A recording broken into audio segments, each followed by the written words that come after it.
बिस्मिल्लाहिर्रहमानिर्रहीम अस्सलामुअलैकुम नाजरीन मोहतरम। आज हम वीज़ा स्टैंपिंग के मुताल्लिक पूछे गए कुछ क्वेश्चंस के आंसर देने जा रहे हैं। सबसे पहला क्वेश्चन एक दोस्त ने पूछा है कि मेरा 5 अगस्त को वीज़ा जमा हुआ था, अभी तक वीज़ा स्टैंप नहीं हुआ, मेरे साथ सिर्फ और सिर्फ ड्रामेबाजी चल रही है। जी बिल्कुल ऐसा ही है। 5 अगस्त को आपने पासपोर्ट तो जमा करवा दिया, लेकिन वो एम्बेसी में जमा नहीं हुआ, वो आपके एजेंट के पास, एजेंसी के पास जमा हुआ। आगे उसने खांचा देना है तो वीजा लगना है, उसके बगैर वीजा नहीं लग रहा आजकल। वो खांचा आगे देगा तो वीजा लगेगा। वो इसी इंतजार में ही है। आज हालात बेहतर हो रहे हैं, आज हालात बेहतर हो रहे हैं, जैसे ही बेहतर होंगे मैं इसका वीजा लगवा के दे दूंगा और खांचा अपनी जेब में रख लूंगा। एक भाई ने कहा है कि यह बड़ा अहम क्वेश्चन है, कराची एम्बेसी में वीजा कैंसिलेशन पे कितना टाइम लग रहा है। तो जैसा कि आजकल कराची एम्बेसी में क्राइसिस का समय है, वीजा स्टैंपिंग नहीं हो रही, तो कैंसिलेशन कैसे इजी हो सकती है। कैंसिलेशन सिर्फ और सिर्फ खांचे के ऊपर हो रही है, पैसे दे के हो रही है। बगैर पैसों के वीजा कैंसिलेशन कराची एम्बेसी में नहीं चल रही। एक और भाई ने क्वेश्चन पूछा है, ये खांचा लगवाते हुए ये एजेंट पैसे लेता है या ड्रॉप बॉक्स वाला पैसे लेता है। इसमें आपको एक वजाहत कर दूं, एजेंट भी बीच में पैसे रख सकते हैं, ड्रॉप बॉक्स वाला तो लेता ही लेता, और वो शेयर एम्बेसी तक जाता है। इसमें तीनों पार्टीज इन्वॉल्व हो जाती हैं। एजेंट ने मे भी ना रखे हो, मे भी रखे हो, ये आपके उसके साथ ताल्लुकात और रिलेशन के ऊपर डिपेंड करता है। जो इस वक्त ड्रॉप बॉक्स का चल रहा है ना अब खांचा, वो तकरीबन ऑलमोस्ट 15,000 के आगे पीछे है। लेकिन कुछ दोस्तों ने कमेंट्स में बताया कि उन्होंने 20-20 हज़ार रुपया भी दिया हुआ है। तो डेफिनेटली बकाया जो रिमेनिंग 5,000 है वो एजेंट ने ही रखा है, वो ड्रॉप बॉक्स वालों तक किया, उससे आगे नहीं बात पहुंची। एक और दोस्त ने क्वेश्चन किया था कि क्या हम ड्रॉप बॉक्स वालों के साथ डायरेक्ट काम कर सकते हैं, बता सकते हैं उनको कि ये मेरा वीज़ा लगवा दो और ये पैसे ले लो। तो ऐसी बात नहीं है, ड्रॉप बॉक्स तक एक्सेस होना इतनी इजी नहीं है। उसका एक तरीकेकार है, थ्रू प्रॉपर चैनल है, वो एजेंसीज के थ्रू ही जाता है। थ्रू एजेंसी का रैप होता है, रैप लेके जाता है कराची में भी और इस्लामाबाद में भी। रैप आगे ड्रॉप बॉक्स और फिर आगे वो एम्बेसी में पासपोर्ट जमा होते हैं। एक और क्वेश्चन है, भाई सब लोग सुन लो, ये मैं बंदे का कमेंट पढ़ रहा हूं।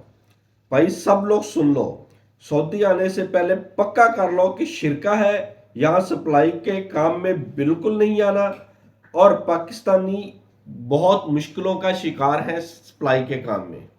हमने इसके ऊपर वीडियो भी बनाई है, आपसे भी रिक्वेस्ट है, लोग कमेंट्स में भी बता रहे हैं, आपने सप्लाई के काम में नहीं जाना। जब भी जिससे भी वीज़ा लें उससे ये बात पक्की कर लें, डायरेक्ट कंपनी होनी चाहिए, सप्लाई का वीज़ा बिल्कुल नहीं होना चाहिए। मुझे ये वीज़ा नहीं चाहिए, ये 100% श्योर करके आपने वीज़ा लगवाना है। हाँ, अगर आप वीज़ा प्रोसेसिंग करवा रहे हैं तो उसका सीन अलग है, वो सिनेरियो डिफरेंट है। लेकिन जब आप वीज़ा खरीद रहे हैं किसी भी एजेंसी से, तो उससे ये बात आपने मेक श्योर कर लेनी है कि वीज़ा सप्लाई कंपनी का नहीं है। इसके बाद आता है, एक दोस्त ने कहा अभी तक की सूरत हाल के मुताबिक एयरपोर्ट पर डॉक्यूमेंट्स कौन कौन से चेक होते हैं, प्लीज़ इसके बारे में इंफॉर्मेशन दे दें। तो अगर हम गल्फ की बात करें, मैं यूरोपियन कंट्रीज़ को अगर हम डिस्कस ना भी करें इस वक्त, गल्फ की बात करें तो आपका पासपोर्ट ओरिजिनल, वर्क वीज़ा है तो प्रोटेक्टर हुआ हुआ, वीज़ा और टिकट, यही चीज़ें आपकी गल्फ के लिए चेक होती हैं। अगर आपके पास विजिट वीज़ा है तो आपके पास जो टिकट होगी वो रिटर्न चाहिए होगी, और विजिट वीज़े के लिए प्रोटेक्टर की रिक्वायरमेंट नहीं होती। यूरोपियन कंट्री के लिए अगर आप पूछना चाहते हैं तो कमेंट सेक्शन में आप बताएंगे, हम आपको उसका कमेंट सेक्शन में ही या किसी दिन मुकम्मल वीडियो बना के बता देंगे कि किस किस रीजन के लिए कौन कौन से डॉक्यूमेंट्स रिक्वायर्ड है। उसके बाद एक दोस्त ने कहा कि फिंगरप्रिंट ऑब्जेक्शन आ जाए, यानी कि एम्बेसी से बंदे के फिंगरप्रिंट शो नहीं हो रहे या ऑनलाइन नहीं है। समटाइम ये इशू आ जाता है, आप एतमाद ऑफिस जाते हैं, वो फिंगरप्रिंट कर तो लेते हैं लेकिन उसको ऑनलाइन नहीं करते, उसकी वजह से एम्बेसी से ऑब्जेक्शन लग गया है। तो क्या पासपोर्ट दोबारा बाहर आने के बाद दोबारा मुकम्मल प्रोसीजर होगा, या सिर्फ फिंगरप्रिंट ओके करवाने के बाद जाके मैं अपना करवा लूंगा, यानी कि सबमिशन में चला जाएगा। तो आपको ये बताता चलो कि आपका अगर फिंगरप्रिंट ऑब्जेक्शन लग गया है तो आप सबसे पहले जाएंगे एतमाद ऑफिस, वहां जाके अपने फिंगरप्रिंट ऑनलाइन करवाएंगे। ऑनलाइन आपके पास पहले ओरिजिनल डॉक्यूमेंट आएंगे कराची से या इस्लामाबाद से, जिधर से भी है आएंगे, आप वसूल करेंगे, एतमाद ऑफिस जाएंगे, एतमाद ऑफिस से दोबारा फिंगरप्रिंट करवाएंगे, उन्हीं को ही अपग्रेड करेंगे। मजीद दोबारा फीस देने की ज़रूरत नहीं है, फीस आपकी दोबारा नहीं लगेगी, उन्हीं फिंगरप्रिंट्स को ही उसी फीस में ही ये चीज़ें अपग्रेड की जाएंगी। उसके बाद ये एम्बेसी में दोबारा जाता है। ऑलमोस्ट कह लें कि मेडिकल तो नहीं करवाना पड़ता, बाकी तकरीबन सारा प्रोसीजर दोबारा ही होता है। टाइम उतना ही लगता है जितना एक आप फिंगरप्रिंट करवाने के बाद वैसे एजेंट को पासपोर्ट देते हैं कि ये मेरा वीज़ा लगवा दो, सिमिलरली फिंगरप्रिंट अपग्रेड करवाने के बाद आप उसको अपना पासपोर्ट देंगे और फिर जाके वो एम्बेसी में जमा करवाएगा, सेम प्रोसीजर के साथ, सेम लाइन में।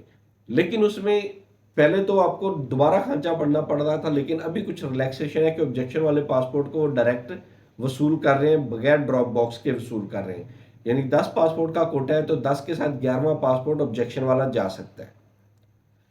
इसके अलावा कुछ और आपके जहन में कुछ और मालूमात लेना चाहते हैं तो कमेंट सेक्शन में आप पूछ सकते हैं। इंशाल्लाह हम कमेंट सेक्शन में भी आपको रिप्लाई करेंगे, और अच्छे अच्छे जितने भी कमेंट्स होंगे जिनके मुनासिब लगेगा कि ये आपके साथ शेयर किए जाए, जो उसकी इन्फॉर्मेशन तमाम लोगों तक पहुंचनी चाहिए, वो हम वीडियो बना के भी लोगों तक पहुंचा देंगे।